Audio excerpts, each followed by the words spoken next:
नमस्कार साथियों, मैं योगेश गुप्ता एक बार फिर से स्वागत करता हूं पाठशाला रेलवे एग्जाम में। हमने कसम खाई है 45 दिन दो और सिलेक्शन लो। आप सबको ये बात पता है कि मैं धीरे धीरे करके साइंस के सारे टॉपिक का आपको रिवीजन करा रहा हूं। अब रिवीजन मत कहिए, एक कह सकते बेहतरीन कॉन्सेप्ट के साथ मैं आपको क्लास दे रहा हूं जिससे कि आपके सारे डाउट क्लियर हो सके। बच्चों, आपको पता है कि प्ले लिस्ट का नाम है 45 दिन साइंस थ्योरी क्लास। 45 दिन में साइंस की थ्योरी क्लास, जिसमें मैं आपको 20 से 25 मिनट में एक टॉपिक क्लियर करता हूं। बच्चों, अभी तक आपने आवर्धन क्षमता पढ़ लिया, रिफ्रैक्टिव इंडेक्स, है ना, डिस्पर्सन ऑफ लाइट, स्नेल का नियम, ऐसे बहुत सारे टॉपिक हमने अभी तक पढ़ लिए हैं, जो कि सारे टॉपिक हमारी इस प्लेलिस्ट में ऐड है। एक और छोटी सी बात आप लोगों को बतानी थी। देखो, बहुत सारे बच्चे ये सोच रहे हैं कि साइंस केवल इतना है, मैंने रिफ्रैक्टिव इंडेक्स का टॉपिक पढ़ा दिया, साइंस खत्म। अरे मेरे भाई, मिरर का इमेज फॉर्मेशन कहाँ है?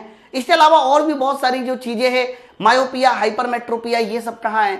तो मैं 45 दिन में आपको वो टॉपिक पढ़ा रहा हूं जिन टॉपिक में बहुत सारे लोगों को अलग अलग तरह की कंफ्यूजन होती है, या वो टॉपिक जो आपके रेलवे एग्जामों में बहुत आता है। बात समझो, इतना ही मैं 45 दिन में पढ़ा सकता हूं। लेकिन अगर आप डिटेल में एकदम साइंस पढ़ना चाह रहे हो, और किस लेवल की साइंस, ये देखिए बच्चों, आपको पता है कि ये हमारा इलेक्ट्रिसिटी का टॉपिक है, और इलेक्ट्रिसिटी के टॉपिक को जरा गौर से देखिए। मैंने यहां से ओम के नियम से शुरुआत किया, है ना, मतलब आप ये देखो, इतना डिटेल वर्जन के साथ मैंने अपने एप्लीकेशन में पूरा का पूरा ये साइंस पढ़ा रखा है।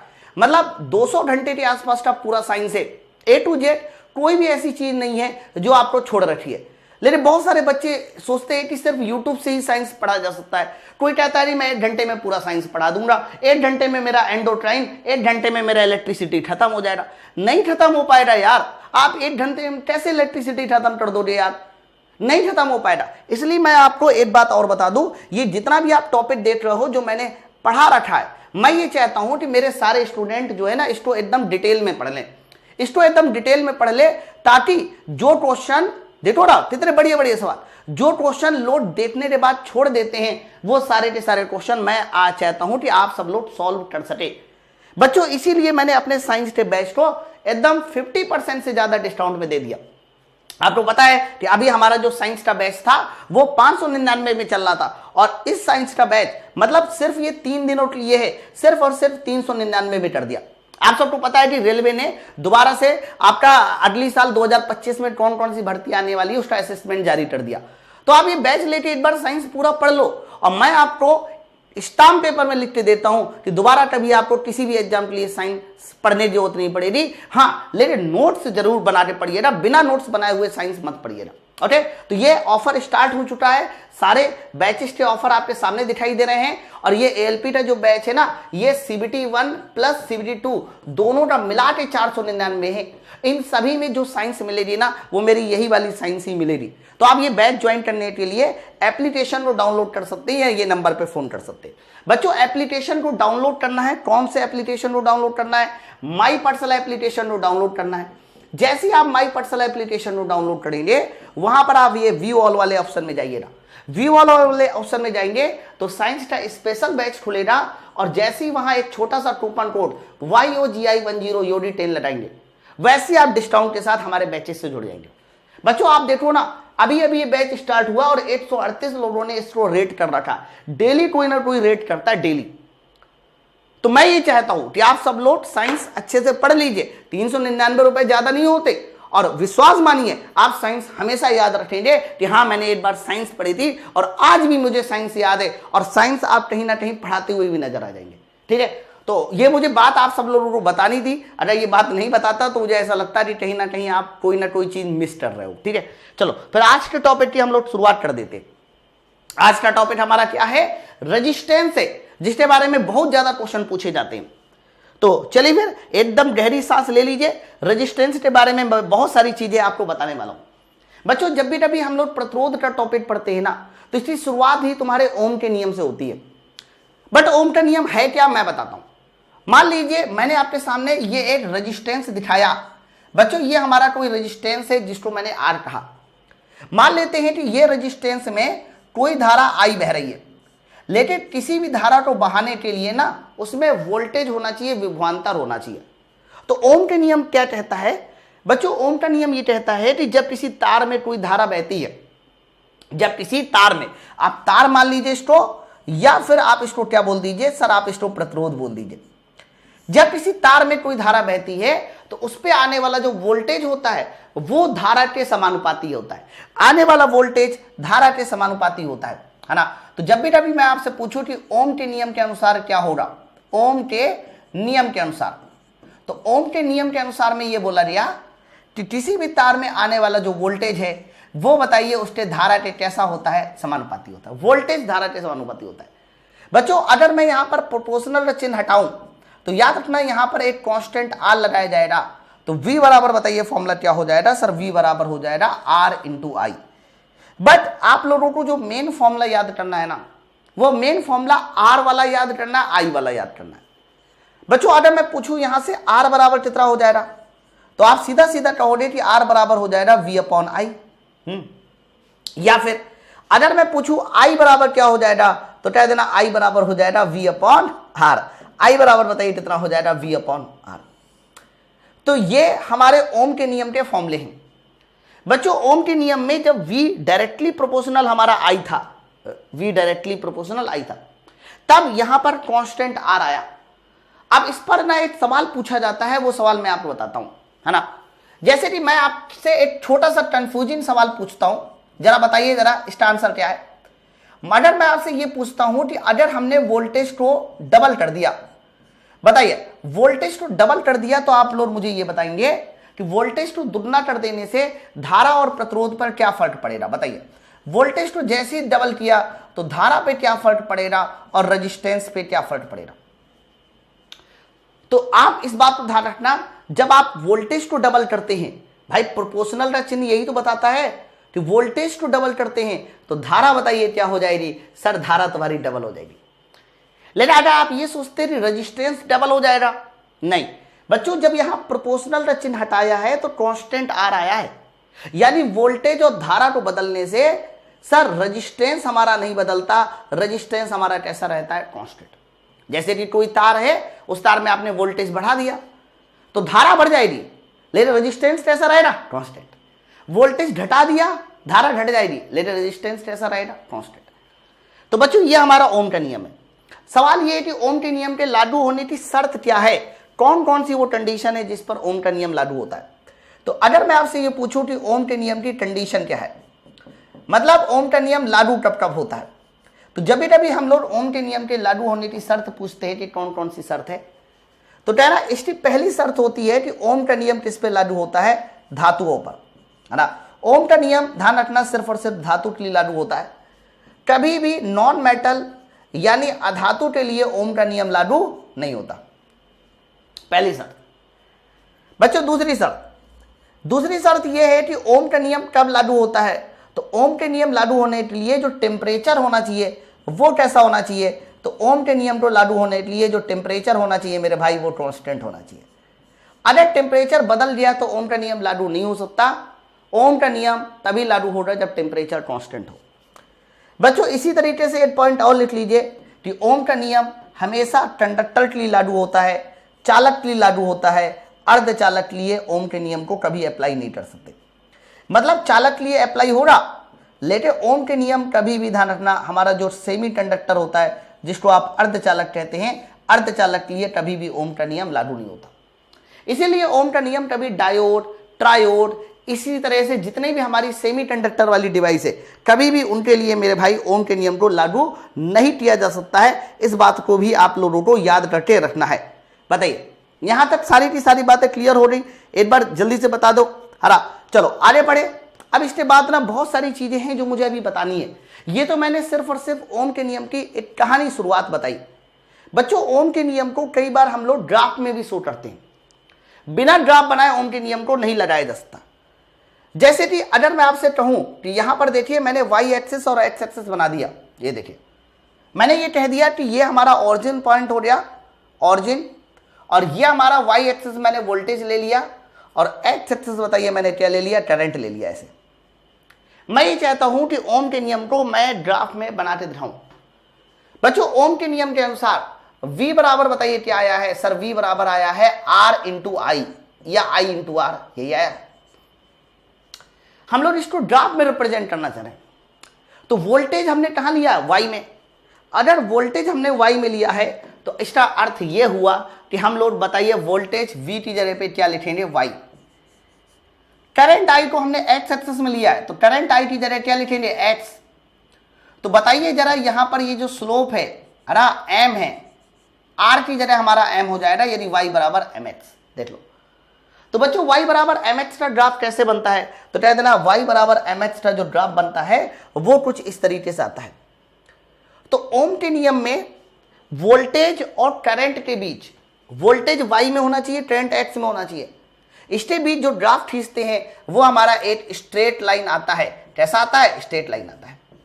और बच्चों इस स्ट्रेट लाइन की जो स्लोप होती है, स्लोप वो क्या बताती है, तो कह देना इस स्ट्रेट लाइन की स्लोप को हम लोग रेजिस्टेंस R के नाम से जानते हैं। स्ट्रेट लाइन की जो स्लोप होती है वो रेजिस्टेंस R कहलाती है। ओके, लेकिन हाँ ग्राफ जो भी खींचा जाएगा वो वोल्टेज और करंट के बीच होगा। ऐसा नहीं है कि आपका ग्राफ किसी और चीज के बीच है। जब आपका ग्राफ वोल्टेज और करंट के बीच होगा तभी ध्यान रखना ये जो ग्राफ है वो हमारा कैसा आएगा, एक स्ट्रेट लाइन आएगा। ठीक है सर। बच्चों इसी पर ध्यान देते हुए ना ये लोग कई सारे ग्राफ और पूछते हैं, मैं बताता हूं कैसे। जैसे कि मान लेते हैं थोड़ी देर के लिए कि सर इस बार जो है मैंने फिर से वोल्टेज को y में लिया है और करंट को x में लिया है ऐसे, और यहां पर मैंने एक ग्राफ नहीं, मैंने यहां पर 3 स्ट्रेट लाइन बनाई है ऐसे। ये पहली बनाई, ये दूसरी बनाई, ये तीसरी बनाई ऐसे। मैंने आपसे ये बात बोली कि मान लेते हैं कि इसका रेजिस्टेंस R1 है, इसका रेजिस्टेंस R3 है और मैंने आपसे कह दिया इसका रेजिस्टेंस R2 है। भाई ओम के नियम के अनुसार ग्राफ स्ट्रेट लाइन बनना चाहिए, मैंने बना दी। तो पूछा ही जाएगा तुमसे कि बताइए R1 R2 R3 में से कौन ज्यादा होगा, कौन कम।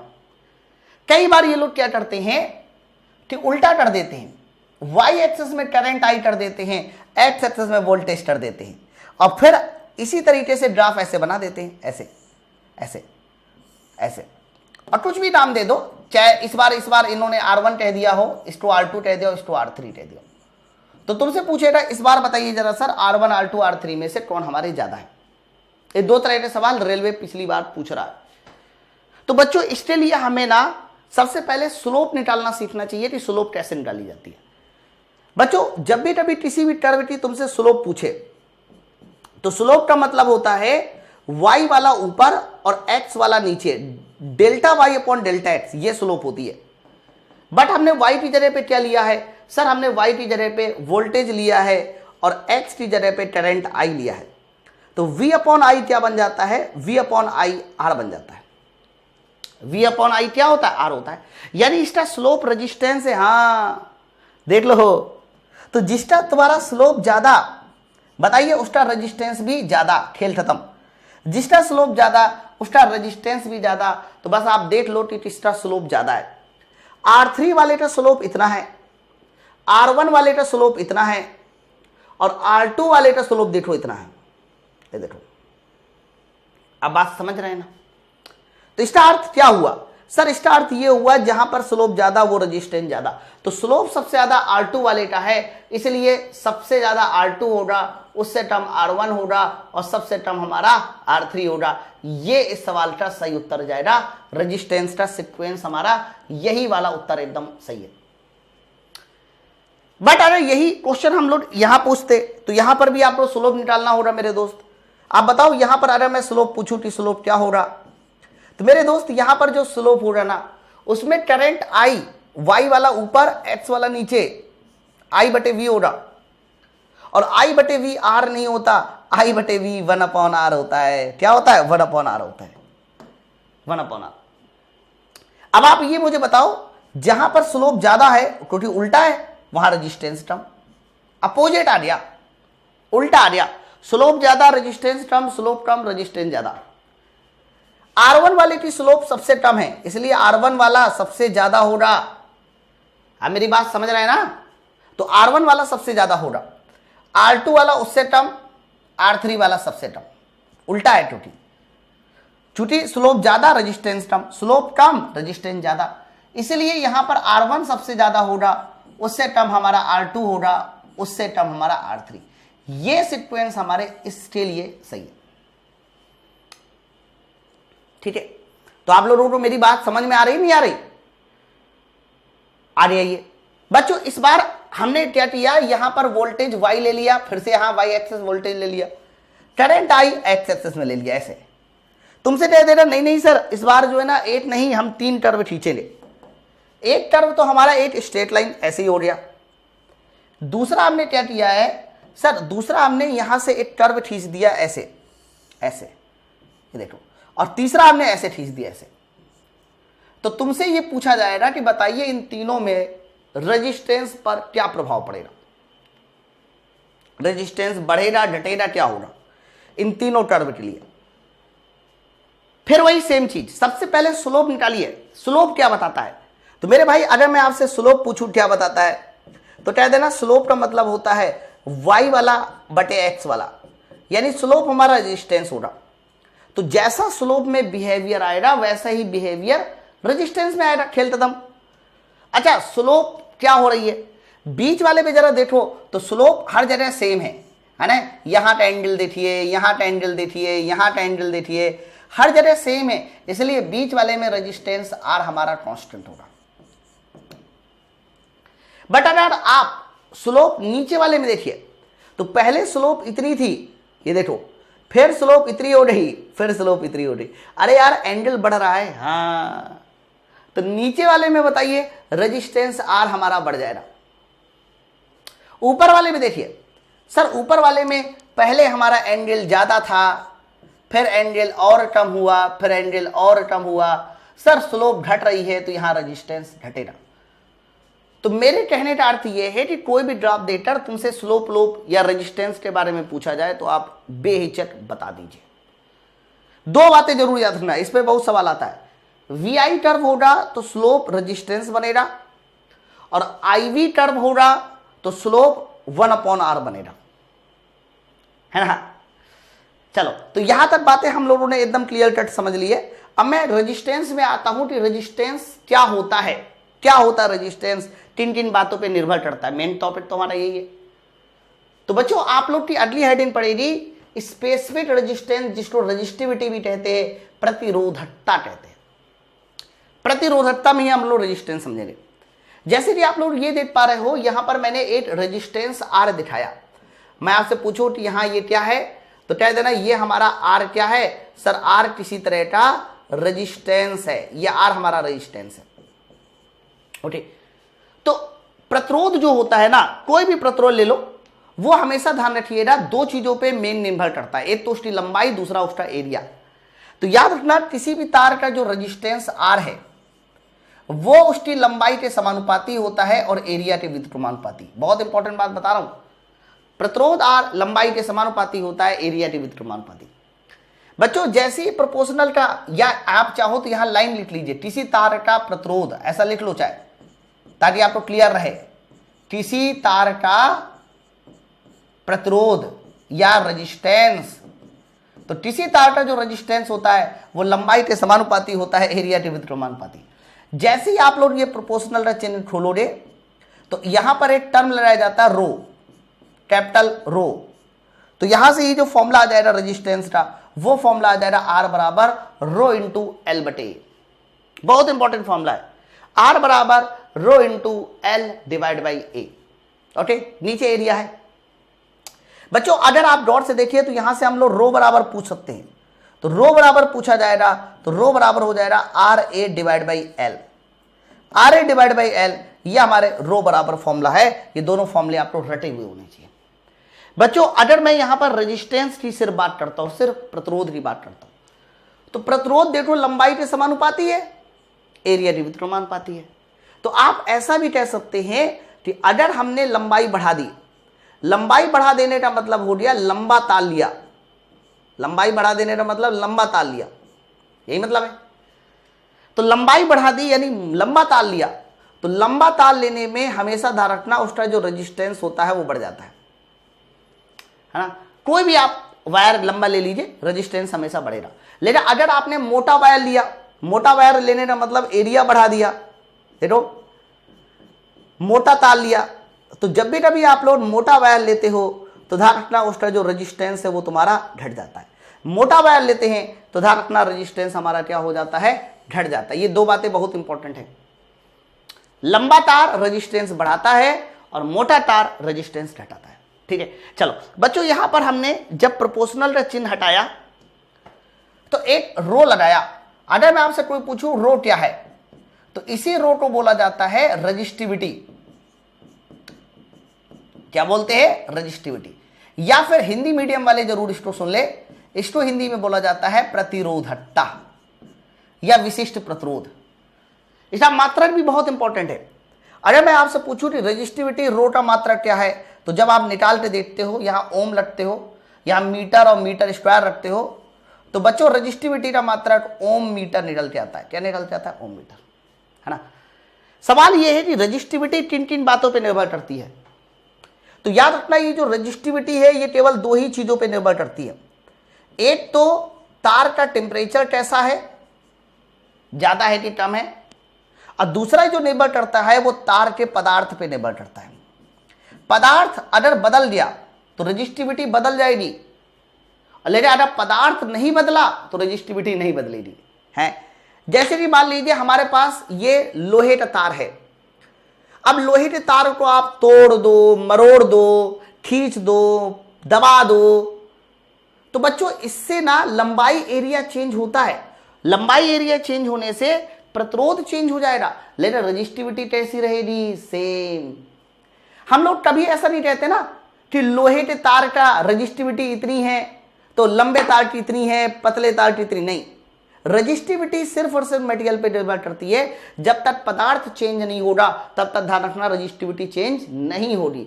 हम कहते हैं लोहे की प्रतिरोधकता इतनी है, ऐसा नहीं कहते लंबे लोहे की प्रतिरोधकता इतनी है ना। लेकिन हाँ, अगर मैं रेजिस्टेंस की बात करता हूं, प्रतिरोध की बात करता हूं, तो प्रतिरोध किन किन बातों पे निर्भर करता है, तो याद रखना हमारा जो रेजिस्टेंस है, प्रतिरोध है, वो टेम्परेचर और पदार्थ पे तो निर्भर करता ही करता है, लेकिन इसके साथ साथ हमारा प्रतिरोध लंबाई पे भी निर्भर करता है, एरिया पे भी निर्भर करता है। किस पर निर्भर करता है? लेंथ पे भी निर्भर करता है, और साथ साथ बताइए किस पर निर्भर करता है? एरिया पर भी निर्भर करता है। बताइए, क्लियर है ना? तो ये बात आपको याद होनी चाहिए। हाँ, लंबा छोटा कर देने से प्रतिरोध बदल जाएगा, लेकिन प्रतिरोधकता नहीं बदलेगी। ठीक है, अब बच्चों इसमें ना एक बहुत खास कॉन्सेप्ट पूछा जाता है, किसी तार को खींचने वाला कॉन्सेप्ट। मैं बताता हूं। जैसे कि मान लीजिए थोड़ी देर के लिए कि ये मेरे पास वायर है, ठीक है, ये मान लीजिए थोड़ी देर के लिए वायर है, मोटा वायर है, और इस वायर को मैंने खींच दिया, और खींच देने के बाद बताइए पतला वायर कर दिया ऐसे। ठीक है, मतलब मेरे पास ये कोई मोटा वायर था, इस मोटे वायर को हमने खींच दिया। क्या कर दिया भाई साहब? इस मोटे वायर को हमने खींच दिया ऐसे। तो बच्चों जब भी कभी किसी तार को हम लोग खींचते हैं ना, तो बहुत सारे परिवर्तन हो सकते हैं। क्या क्या परिवर्तन होगा मैं बताता हूं। बच्चों जैसे आपने मोटे वायर को पतला वायर बना दिया, तो इसकी लंबाई क्या हो जाएगी? तो कह देना इसकी लंबाई हमारी बढ़ जाएगी। ध्यान से सुनना, इसकी लंबाई क्या हो जाएगी? बढ़ जाएगी। इसका एरिया क्या हो जाएगा? तो कह देना इसका एरिया तुम्हारा घट जाएगा। लेकिन अगर इसका वॉल्यूम पूछा जाए कि वॉल्यूम क्या हो जाएगा, तो मेरे भाई इसका जो वॉल्यूम होगा वो अभी भी हमारा कांस्टेंट रहेगा। किसी तार को खींचने में एरिया और लंबाई तो बढ़ सकती, बदल सकती है, लेकिन वॉल्यूम कांस्टेंट रहेगा। क्योंकि आपने तार को खींचा है, लंबाई बढ़ाई है, तो लंबाई बढ़ाई है, तो आप बताओ रेजिस्टेंस आर क्या हो जाएगा? तो कह देना रेजिस्टेंस आर हमारा बढ़ जाएगा। लेकिन तार तो वही है, तार वही है, तो बताइए रजिस्टिविटी रो कैसी रहेगी? सर रजिस्टिविटी रो हमारी कांस्टेंट रहेगी। तो जब भी कभी किसी तार को खींचा जाता है तो कौन कौन से पैरामीटर्स बदलते हैं, वो पैरामीटर्स आपको समझने हैं। ओके, तो बच्चों आपने अभी अभी जाना कि जब किसी तार को खींचते हैं तो वॉल्यूम हमारा कैसा रहता है? सर वॉल्यूम हमारा कांस्टेंट रहता है। बहुत इंपॉर्टेंट बात बता रहा हूं, आप ये बहुत इंपॉर्टेंट है बच्चों। वॉल्यूम का मतलब होता है एरिया इंटू लेंथ, यानी एरिया इंटू लेंथ हमारा कांस्टेंट होगा। यही है वॉल्यूम को कांस्टेंट होने का मतलब। तो क्या हम लोग यहां से बोल सकते हैं कि एरिया कहीं ना कहीं लेंथ के इनवर्सली प्रोपोर्शनल होता है? अगर वॉल्यूम कांस्टेंट है तो एरिया लेंथ के इनवर्सली प्रोपोर्शनल होता है, ये बोल सकते। अब इसी बात का यूज हम लोग वापस से करेंगे। बच्चों आप लोग सबसे पहले तो ये वाला फॉर्मूला देखिए, ये वाला फॉर्मूला देखिए। ये वाला फॉर्मूला ये बताता है कि अगर एरिया कांस्टेंट है तो रेजिस्टेंस लंबाई के समानुपाती है। भाई रेजिस्टेंस किसके समानुपाती है? लंबाई के। लेकिन तब जब हमारा एरिया कांस्टेंट है, जब हमारा एरिया कांस्टेंट है। बट अगर यही एरिया की वैल्यू 1/L रख दे, है ना, एरिया की वैल्यू क्या रख दे? 1/L रख दे, तो 1/L ऊपर जाके L² बना लेगा। हाँ, तो ऊपर जाके L² बना लेगा, तो रेजिस्टेंस R L² के भी समानुपाती होता है। लेकिन कब? तो कह देना जब हमारा वॉल्यूम कांस्टेंट हो। ये दोनों बातें बहुत ज्यादा इंपॉर्टेंट है। मैं फिर से रिपीट कर रहा हूं, ये दोनों बातें मेरे दोस्त बहुत ज्यादा इंपॉर्टेंट है, इसलिए इन दोनों बातों में जरा सा भी आपको कंफ्यूजन नहीं होना चाहिए। पहली बात क्या है सर? पहली बात है कि लंबाई के समानुपाती होगा प्रतिरोध जब एरिया कांस्टेंट होगा, और प्रतिरोध लंबाई के स्क्वायर के समानुपाती भी है, लेकिन तब जब हमारा वॉल्यूम कांस्टेंट होगा। और वॉल्यूम कांस्टेंट होता कब है सर? वॉल्यूम कांस्टेंट तब होता है जब खींचने वाला कॉन्सेप्ट आता है। खींचने वाले कॉन्सेप्ट में वॉल्यूम कांस्टेंट है। इन दोनों बातों को ध्यान में रखते हुए मैं आपको एक ग्राफ भी बनाता हूं। मान लीजिए मैंने वाई एक्सेस में रेजिस्टेंस R लिया और एक्स एक्सेस में मैंने लंबाई L लिया। मैंने यहां पर दो ग्राफ खींचे। कितने ग्राफ? दो ग्राफ। एक ग्राफ मैंने ऐसे स्ट्रेट लाइन पे खींचा और दूसरा ग्राफ मैंने ऐसे टर्म में खींचा। तो स्ट्रेट लाइन वाला ग्राफ बताता है कि प्रतिरोध लंबाई के समानुपाती है, यानी ये वाला ग्राफ तब आएगा जब बताइए एरिया हमारा कैसा रहेगा? कांस्टेंट। और ये वाला ग्राफ तब आएगा पैराबोला फॉर्म में जब बताइए हमारा वॉल्यूम कैसा रहेगा? कांस्टेंट। ठीक है, ओके। यानी जब एरिया कांस्टेंट होता है तो लंबाई बढ़ाने से प्रतिरोध एक समान रूप से बढ़ता है, लेकिन अगर वॉल्यूम कांस्टेंट है तो लंबाई बढ़ाने से प्रतिरोध एक समान रूप से नहीं बढ़ता, पहले धीमे बढ़ता है, फिर और तेज और तेज और तेज। अब आप लोग के एग्जाम में ना ये वाला कॉन्सेप्ट बहुत ज्यादा पूछा जाता है। इस वाले कॉन्सेप्ट पे दसियों बार सवाल पूछे जाते हैं। इसी वाले कॉन्सेप्ट पे मैं सवाल आपको बताने वाला हूं। अब आप देखिए, अब देखो यहां पर ना मैंने कुछ एग्जाम्पल ले रहा हूं और ये 3 एग्जाम्पल मैं ले रहा हूं, और 3 एग्जाम्पल में एक ही चीज है कि किसी तार को खींचकर उसकी लंबाई में परिवर्तन किया जाता है। मुझे लंबाई में परिवर्तन करना है ना, लंबाई में परिवर्तन करना है। इसका मतलब क्या चीज होगी? खींचकर वो भी कर रहा हूं, मतलब आयतन हमारा कांस्टेंट हो रहा है। ये 3 एग्जाम्पल ले रहा हूं। अब सवाल देखो कैसे पूछा जाएगा। एग्जाम्पल नंबर 1 मान लीजिए ये कह रहा है कि लंबाई को हमने 10% बढ़ा दिया, तो बताइए रेजिस्टेंस में कितना परिवर्तन होगा? रेजिस्टेंस में कितना परिवर्तन हो रहा है, ये सवाल है। मान लो दूसरा एग्जाम्पल ये कह रहा है कि लंबाई को मैंने 20% घटा दिया, 20% घटा दिया, तो बताइए रेजिस्टेंस में कितना परिवर्तन होगा? ये सवाल है, समझ रहे बात को। और मान लो अगला वाला सवाल मैंने ये कह दिया कि सर मैंने जो लंबाई है सर उस लंबाई को 20% बढ़ा दिया, तो 20% बढ़ा दिया, तो बताइए रेजिस्टेंस में कितना परिवर्तन होगा? ओके बच्चों, ये तीनों सवालों में जो भी मैंने लंबाई बढ़ाई या घटाई है वो खींचकर या दबाकर बढ़ाई है। ठीक है, मतलब उसमें आयतन हमारा कैसा है? कांस्टेंट। तो बच्चों अगर खींचकर या दबाकर वाले सवाल आते हैं जिनमें वॉल्यूम कांस्टेंट होता है, तो वहां पर जो भी प्रतिरोध है वो लंबाई के स्क्वायर के समानुपाती होता है। तो जब जब प्रतिरोध लंबाई के स्क्वायर के समानुपाती होगा वहां वॉल्यूम हमारा क्या होगा? कांस्टेंट। सर यहां पर स्क्वायर लगाए, और आप लोगों को मैथ में बताया जाता है कि जहां जहां स्क्वायर कॉम्बिनेशन आता है, Y directly proportional X square वाला कॉम्बिनेशन आता है, वहां पर एक्स का परसेंटेज देकर वाई का परसेंटेज निकालने के लिए हम ए बी फॉर्मूला लगाते हैं। अगर आपको नहीं याद आ रहा है तो मैं आपको थोड़ा सा रिवीजन करा देता हूं। जैसे कि मान लीजिए Y directly proportional X square, ये आपका फॉर्मूला बन रहा है किसी भी चीज में, और आपको एक्स का परसेंटेज दिया है और वाई का आपसे पूछा जा रहा है। तो बच्चों वाई का पूछे जाने के लिए हम लोग वहां ए बी फॉर्मूला इस्तेमाल करते हैं, a plus B plus A B upon 100, है ना। मैं इससे भी सॉल्व करके दिखाऊंगा और मैं एक और तरीके से भी सॉल्व करके दिखाऊंगा, दोनों से देखिएगा सेम आंसर आएगा। बच्चों सबसे पहले तो मैं आपको अपने वाले तरीके से सॉल्व करके दिखाता हूं, सारे तरीके सेम है। पहला वाला सवाल बताओ, लंबाई को हमने कितना परसेंट बढ़ाया है? 10%। तो इसका मान लेते हैं कि जो लंबाई पहले 10 थी वो हमारी 11 हो रही। बताओ 10% बढ़ाने का मतलब यही तो है कि जो लंबाई पहले 10 थी वो 11 हो रही। अब रेजिस्टेंस L स्क्वायर में है तो आप इसका स्क्वायर कर दीजिए, तो 10 का स्क्वायर 100 और 11 का स्क्वायर 121, यानी जो भी प्रतिरोध है वो 100 से 121 हो गया, और 100 से 121 हो गया तो रेजिस्टेंस कितना प्रतिशत बढ़ गया? 21% बढ़ गया। ये लीजिए, रेजिस्टेंस हमारा 21% बढ़ गया, ये हमारा आंसर है। ठीक खत्म भाई, स्क्वायर था हमने स्क्वायर कर दिया। या तो ये लगा दो, और या फिर मैंने अभी अभी एक तरीका और बताया इसका कि आप ए बी फॉर्मूले से भी इस सवाल को सॉल्व कर सकते हो। ये क्या है तो कहना ये हमारा सोल्यूशन है, और यहां पर मैं एक और सोल्यूशन इसका बता रहा हूं, ध्यान से सुनो। ए बी फॉर्मूला 10% आपने लंबाई बढ़ाई है तो ए की वैल्यू +10, बी की वैल्यू +10 और ए और बी की वैल्यू +10 बटे 100, ऐसे हो रहा। आप बताओ जल्दी से, इसका भी आंसर किसके पास आ जाएगा? सर इसका भी आंसर देख लो, 21% जा रहा है ना। तो दोनों में से कोई भी आप फॉर्मूला लगाइए, तरीका लगाइए, आप सवाल को सोल्व कर लो रे। चलो इसमें आइए।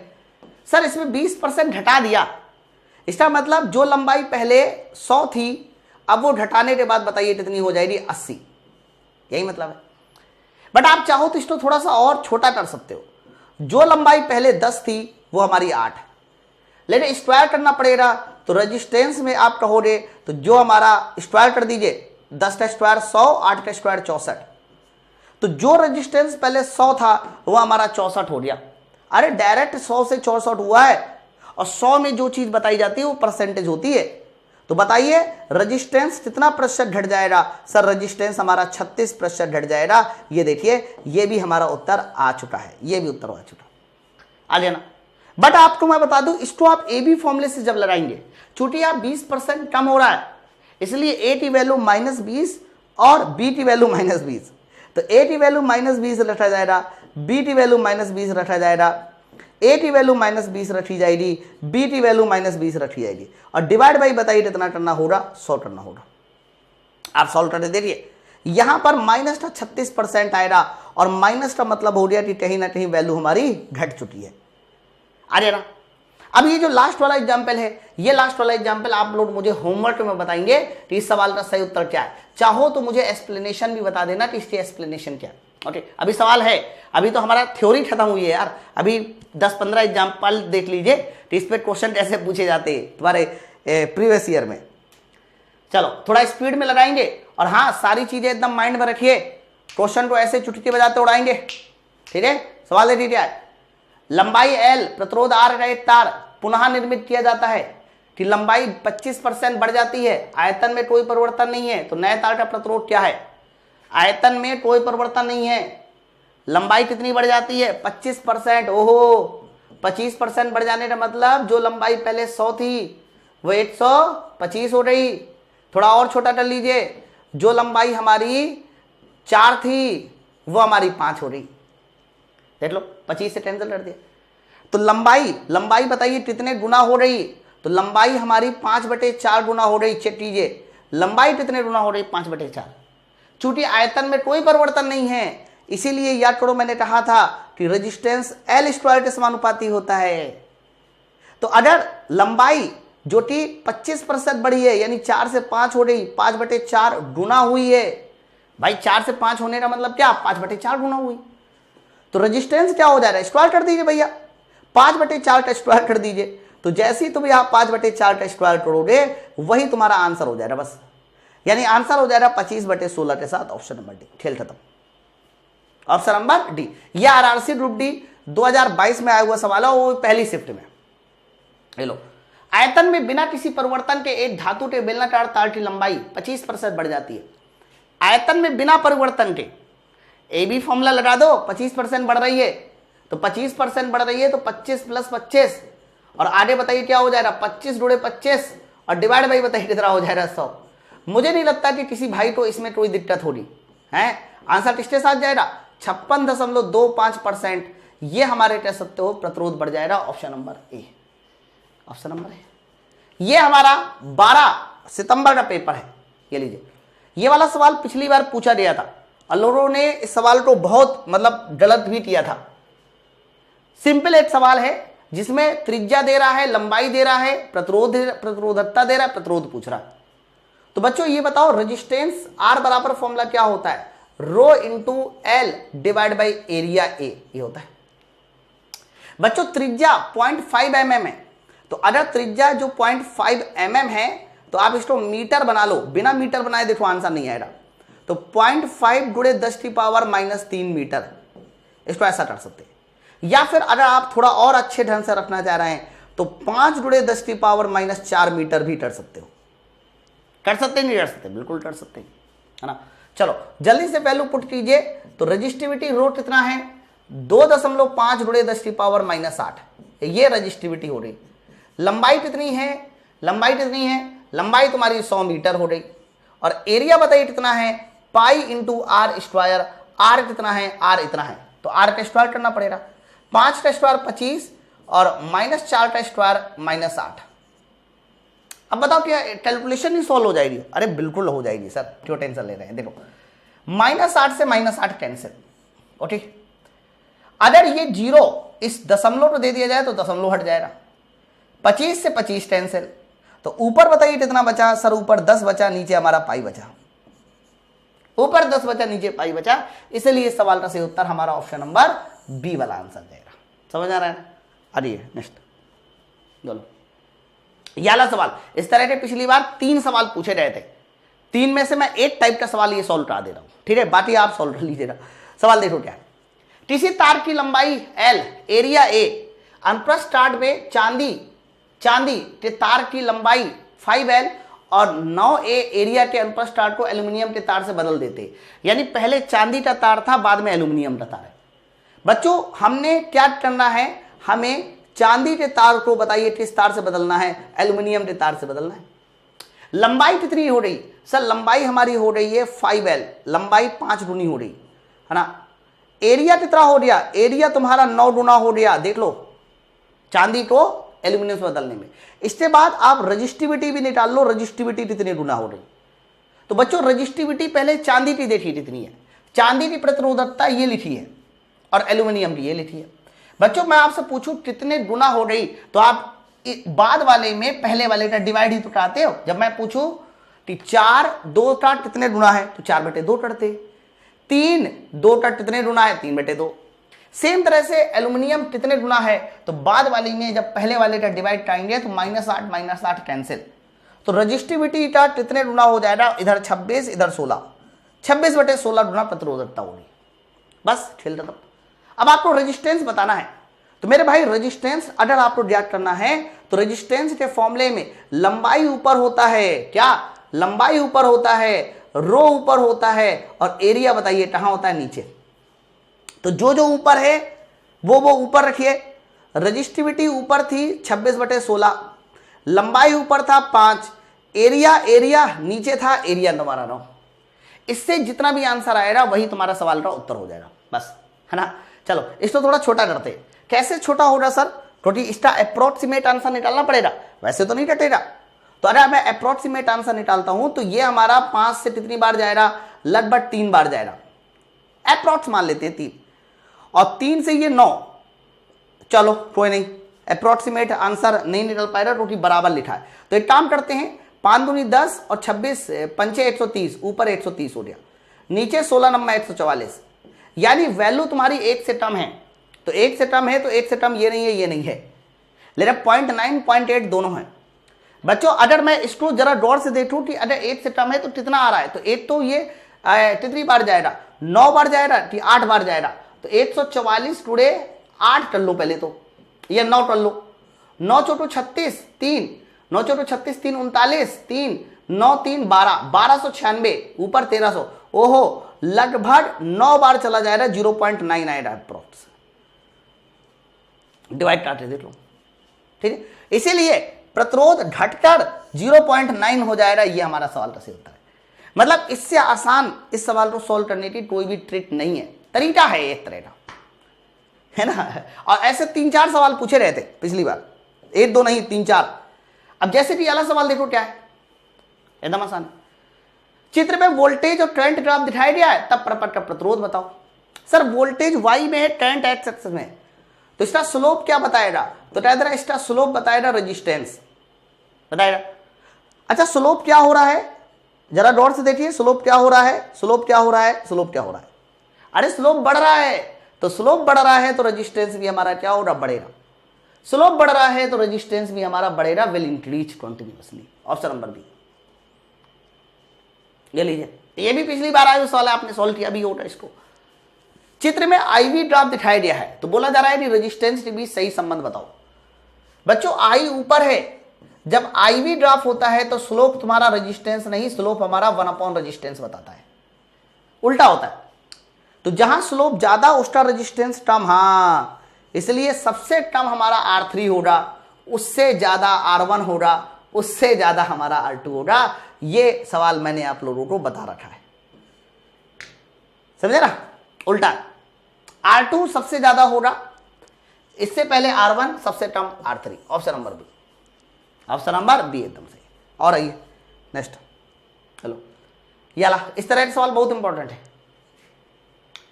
सवाल लिखा है समान प्रतिरोध वाले दो तारों पर विचार करें। प्रतिरोध समान है, लेकिन देखो एरिया अनुपात दे दिया, एरिया अनुपात दे दिया 1:9, लंबाई का अनुपात दे दिया 3:2, और तुमसे प्रतिरोधकता का अनुपात पूछ रहा है कि क्या होना चाहिए। लेकिन उनके जो प्रतिरोध है वो कैसे समान है, तो हमें प्रतिरोधकता का फॉर्मूला इस्तेमाल करना चाहिए। रो बराबर फॉर्मूला होता है R × A/L। बच्चों आप देखो यहां पर R हमारा सेम है तो R से कोई मतलब नहीं, ऊपर एरिया नीचे लंबाई, तो रेशियो कैसे बनाएंगे, रेशियो बनाने के लिए ऊपर एरिया कर दो, नीचे लंबाई कर दो। ये देखो ऊपर एरिया नीचे लंबाई, यही रेशियो है।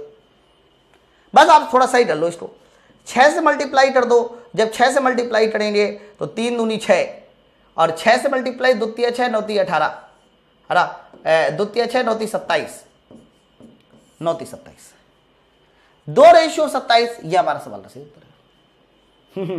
अच्छा समझ में आ रहा है नहीं आ रहा है, एक बार बता दो जरा, है ना। मैं ये चाहता हूं कि आज मुझे बहुत सारे कमेंट चाहिए आज के लेक्चर के लिए, क्योंकि आज की क्लास भी थोड़ी लंबी हो गई, इसलिए लंबी हो गई क्योंकि मैंने बहुत सारा कुछ आपको समझाया है। तो आज सारे के सारे बच्चे मुझे कमेंट सेक्शन में जरूर बताना कि आज की क्लास आपको कैसी लगी, और थोड़ा बढ़िया से कमेंट कीजिए और मोटिवेशन आए, ताकि 45 दिन तक ना मैं अगर कोई लापरवाही करने भी आ जा रहा हूं ना तो मेरे माइंड में वो चीज ना आए। इसलिए कमेंट सेक्शन भर भर के होना चाहिए इस बार। सवाल लिखिए क्या लिखा हुआ है, लिखा है ये 2022 का, रो प्रतिरोधकता वाले धातु के तार को 4 बराबर भागों में काटा गया, तो प्रत्येक भाग की प्रतिरोधकता, अरे यार 4 बराबर भागों में काट दिया गया ना, तो इसका मतलब प्रतिरोधकता सारे भाग की कैसी होगी, समान। काटने से प्रतिरोधकता थोड़ी ना बदलती है। आ रही है। इसके बाद ये हमारा लास्ट क्वेश्चन आज का, लेकिन है बहुत दमदार सवाल। देखो क्या लिखा हुआ, सवाल बहुत ध्यान से समझना पड़ेगा। ये भी आया, एक छात्र ने 3 ओमिक ABC के लिए I बनाम V ग्राफ खींचा। बच्चों I बनाम V का मतलब हो गया I Y एक्सेस में होगा और वोल्टेज तुम्हारा X एक्सेस में। फिर आगे ये बोला जा रहा है कि 3 ग्राफ बनाएं, तीनों ग्राफ की ढलान 0.5, 0.1 और 0.2 है। बच्चों ये स्लोप के अनुपात लिखें, है ना, गौर से देखिए। ये जो लिखा है ना, ये क्या लिखा है सर, ये स्लोप का अनुपात लिखा है, 0.5 लिखा है।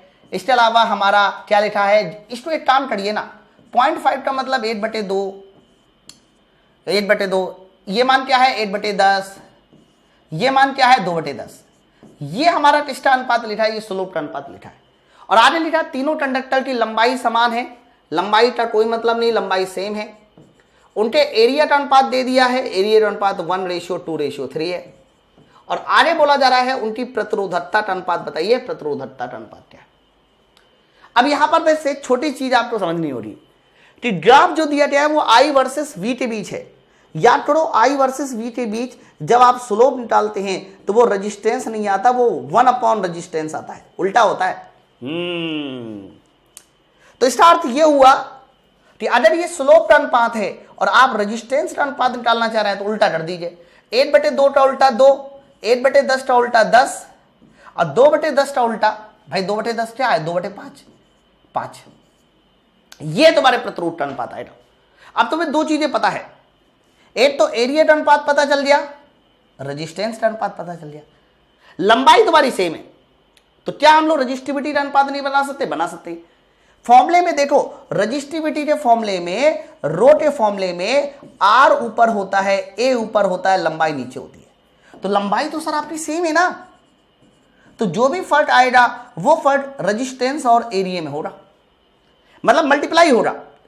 तो आप जल्दी से दोनों का मल्टीप्लाई कर दो अनुपात का, है ना। 1 का मल्टीप्लाई 2 के साथ 2 रेशियो, 2 का मल्टीप्लाई 10 के साथ 20 रेशियो, 3 × 5 के साथ 15, यानी इस सवाल का सही उत्तर 2:20:15, 2:20:15। ठीक है, ठीक है। तो अभी ना मैंने प्रतिरोध के बारे में आपको समझा दिया, बहुत खतरनाक आज का लेक्चर था, इसलिए आज आप लोगों को, सारे बच्चों को नीचे मुझे कमेंट सेक्शन में चाहिए, और कम से कम 500 प्लस कमेंट आज मुझे चाहिए ये बताने के लिए कि क्लास कैसी थी, ताकि हम लोग पूरा साइंस, अभी फिजिक्स चल रहा है, केमिस्ट्री, बायोलॉजी सब आएगा, पूरे साइंस में मैं छोटे छोटे वीडियो पढ़ाऊंगा। लेकिन डिटेल वर्जन के लिए मैं फिर से बता दूं, डिटेल वर्जन के लिए आप साइंस ले लो, साइंस पढ़ लो, 200 घंटे का कोर्स है, अगला 2025 भी रेलवे की वैकेंसी भर भर के आनी है। तो आप ये मान के चलो कि जरा से भी आपकी लापरवाही आपको सिलेक्शन से बाहर कर सकती है। 399 कोई बड़ी चीज नहीं है, लेकिन मुझे पता है कि 399 के बाद ना आपकी रेलवे में जॉब साइंस की वजह से नहीं रुकेगी, इस बात की मेरी पूरी गारंटी है। आप देखो ना, ये सारी चीजें मैंने बताई है। लोग जो है ना सिर्फ और सिर्फ जो है ना सीरीज कनेक्शन, जब पैरेलल कनेक्शन पढ़ाते हैं ना, तो सिर्फ सीरीज और पैरेलल में 2-4 चीजें ही बताते हैं। मैंने सीरीज और पैरेलल में हर एक चीज का एग्जाम्पल बताया कि क्या है क्या नहीं। आप देखो यहां पर हमने लंबाई और एरिया के बारे में भी बताया कि कैसे आता है हर एक चीज, एवरीथिंग। तो उसके लिए आपको माई पाठशाला एप्लीकेशन डाउनलोड करना होगा। एप्लीकेशन डाउनलोड करने के बाद आप हमारे बैच से जुड़ सकते हैं, और कैसे डाउनलोड करना है वो मैंने माई पाठशाला एप्लीकेशन लिख दिया। टीम का नंबर जरूर लिख लीजिएगा, 9696-102-411। चलिए फिर मिलते हैं हम लोग अपने नेक्स्ट वीडियो में, नेक्स्ट अपडेट में। Thank you very much.